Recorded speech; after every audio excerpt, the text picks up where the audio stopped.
Birla to come up and occupy the chair.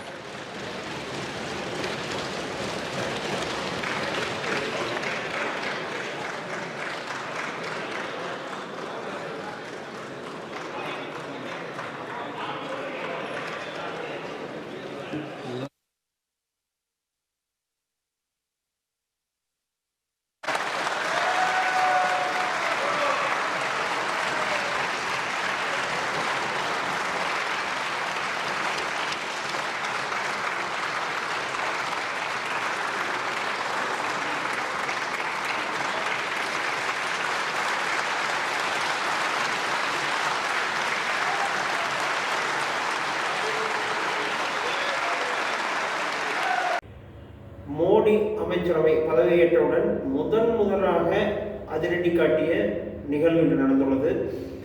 பாராளுமன்ற சபாநாயகர் தேர்வு எங்களுடைய ஆதரவில்லாமல் பாஜகவின் சபாநாயகரை நியமிக்க முடியாது, தேர்தல் வைக்க வேண்டும், துணை சபாநாயகர் பதவியை விட்டுக் கொடுக்க வேண்டும், எங்களுக்கு விட்டுக் கொடுக்க வேண்டும் என்று கூக்குரலிட்ட ராகுல் காந்திக்கு செகினியில் நடந்த போல் இன்று இது 25 ஆண்டு காலங்களில் 25 ஆண்டு காலங்கள் வரலாற்றில் இல்லாமல் தொடர்ந்து இரண்டாம் முறையாக அதே பாஜகவை சேர்ந்த ஓம் பிர்லா அவர்கள் ஒருமனதாக சபாநாயகர் பதவிக்காக தேர்ந்தெடுக்கப்பட்டார். இதில் முக்கியமான விஷயம் என்னவென்றால், மோடி அவர்கள் அவரை இருக்கையில் அமர வைக்கும் போது எதிர்க்கட்சி தலைவராக ராகுல் காந்தியும் மோடி அவர்கள் சேர்ந்துதான் அவரை கொண்டு போய் அமர வைக்க வேண்டும் என்பது மரபு. இருவரும் பரஸ்பரம் கை குலுக்கி நன்றி தெரிவித்துக் கொண்டவர்கள். இது பாஜகவின் ஒரு தலைமை பண்பு. இதுக்கு முன்னர் நாங்கள் இல்லாமல் சபாநாயகர் பதவி பாஜக கிடைக்காது, எங்கள் ஆதரவு இல்லாமல் பாஜக கிடைக்காது, தெலுங்கு தேசம் கட்சி சந்திரபாபு நாயுடு தனக்கு சபாநாயகர் பதவி என்றும் பதவி வேண்டும் என்று மோடி அவர்களை தொந்தரவு செய்கிறார்.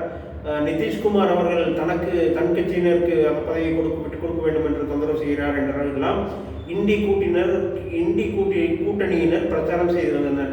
இது எல்லாவற்றையும் தவிடு பொடியாக்கி சந்திரபாபு நாயுடு அவர்களும் நிதிஷ்குமார் அவர்களும் ஒருமனதாக ஓம் பிர்லா அவர்களுக்கு ஆதரவு அளித்ததன் மூலம்